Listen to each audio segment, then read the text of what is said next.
തിളക്കം മങ്ങിയെങ്കിലും മൂന്നാം മോദി കാലത്തെ മതിക്കുന്നത് മുൻകാല ചെയ്തികൾ തന്നെ.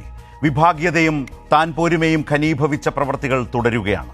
നീറ്റ് പരീക്ഷയിൽ കാണുന്നതും മറ്റൊന്നല്ല, വ്യാപക ക്രമക്കേടുകൾ, മോദിയുടെ വിദ്യാഭ്യാസ നയങ്ങളുടെ വൈകല്യം തന്നെ. രാജ്യം കാണെ 1992 തകർത്തിട്ട സംഭവങ്ങൾ പോലും വിദ്യാർത്ഥിയുടെ അറിവിൽ നിന്ന് വെട്ടിനീക്കുന്നു. NCERTയുടെ സിലബസുകളിലെ കയ്യേറ്റത്തിൻ്റെ ഏറ്റവും ഒടുവിലത്തെ ഉദാഹരണമാണ് ബാബറി മസ്ജിദിൻ്റെ പേരുവെട്ടൽ. തീർന്നില്ല.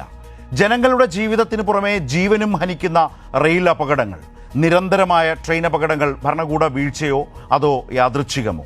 സ്വകാര്യവൽക്കരണവും തൊഴിലാളി വിരുദ്ധതയും റെയിൽവേയെ തകർക്കുന്നു എന്ന് ഇതിനകം തന്നെ ആക്ഷേപമുണ്ട്.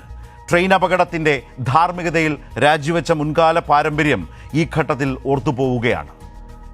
ബുക്കർ സമ്മാന വിജയി അരുന്ധതി റോയിയെ അടക്കം UAPA ചുമത്തുന്ന ഭരണകൂട ഭീകരതയും രാജ്യം ചർച്ച ചെയ്യുകയാണ്. നീറ്റ് അഴിമതി രാജ്യത്തിൻ്റെ മെഡിക്കൽ യശസ്സിനെ തന്നെ തളർത്തുന്നതാണ്. തെരുവിലെ പ്രതിഷേധങ്ങൾക്കൊപ്പം SFI നീതിപീഠത്തെ സമീപിച്ചു. ഇനി എല്ലാ പ്രതീക്ഷകളും പരമോന്നത കോടതിയിലാണ്. ഇനിയുള്ള ലോക്സഭാ സമ്മേളനങ്ങളിൽ ഇന്ത്യ മുന്നണിയിലേക്ക് രാജ്യം ഉറ്റുനോക്കുകയാണ്. രാജ്യത്തെ നീറ്റ്